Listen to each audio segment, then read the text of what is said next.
September 11, 2001, 19 men armed with box cutters directed by a man on dialysis in a cave fortress halfway around the world using a satellite phone and a laptop directed the most sophisticated penetration of the most heavily defended airspace in the world, overpowering the passengers and the military combat-trained pilots on 4 commercial aircraft before flying those planes wildly off course for over an hour without being molested by a single fighter interceptor.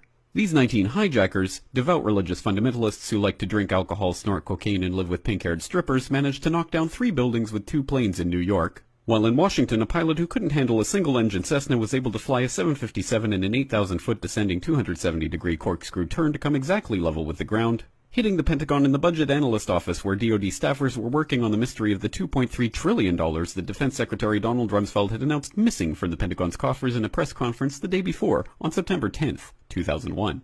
Luckily, the news anchors knew who did it within minutes. Osama bin Laden. The pundits knew within hours. Osama bin Laden. The administration knew within the day. Terrorists who committed these acts and those who harbor them.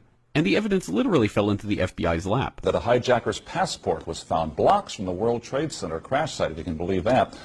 But for some reason, a bunch of crazy conspiracy theorists demanded an investigation into the greatest attack on American soil in history. That investigation was delayed, underfunded, set up to fail, a conflict of interest, and a cover-up from start to finish. It was based on testimony extracted through torture, the records of which were destroyed.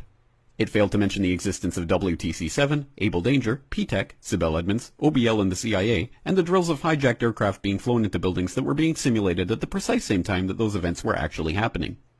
It was lied to by the Pentagon, the CIA, the Bush administration, and as for Bush and Cheney, well, no one knows what they told it because they testified in secret, off the record, not under oath, and behind closed doors. It didn't bother to look at who funded the attacks because that question is ultimately of little practical significance. Still, the 9/11 Commission did brilliantly answering all of the questions the public had, except most of the victims' family members' questions, and pinned blame on all the people responsible, although no one so much as lost their job, determining the attacks were failure of imagination. Because nobody in our government, at least, and I don't think the prior government that could envision flying airplanes into buildings. Except the Pentagon, FEMA, NORAD, and the NRO. The DIA destroyed 2.5 terabytes of data on Able Danger, but that's okay because it probably wasn't important. The SEC destroyed their records on the investigation into the insider trading before the attacks, but that's okay because destroying the records of the largest investigation in SEC history is just part of routine record keeping. NIST has classified the data that they used for their model of WTC-7's collapse, but that's okay because knowing how they made their model of the collapse would jeopardize public safety.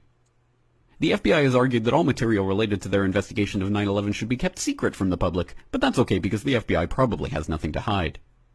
This man never existed, nor is anything he had to say worthy of your attention, and if you say otherwise, you are a paranoid conspiracy theorist and deserve to be shunned by all of humanity. Likewise him, and her, and her, and her, and him. Osama bin Laden lived in a cave fortress in the hills of Afghanistan, but somehow got away.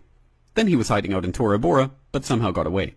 Then he lived in Abbottabad for years, taunting the most comprehensive intelligence dragnet employing the most sophisticated technology in the history of the world for a decade, releasing video after video with complete impunity and getting younger and younger as he did so, before finally being found in a daring SEAL team raid which wasn't recorded on video, in which he didn't resist or use his wife as a human shield, and in which these crack special forces operatives panicked and killed this unarmed man, supposedly the best source of intelligence about those dastardly terrorists on the entire planet. Then they dumped his body in the ocean before telling anyone about it. Then a couple dozen of that team's members died in a helicopter crash in Afghanistan.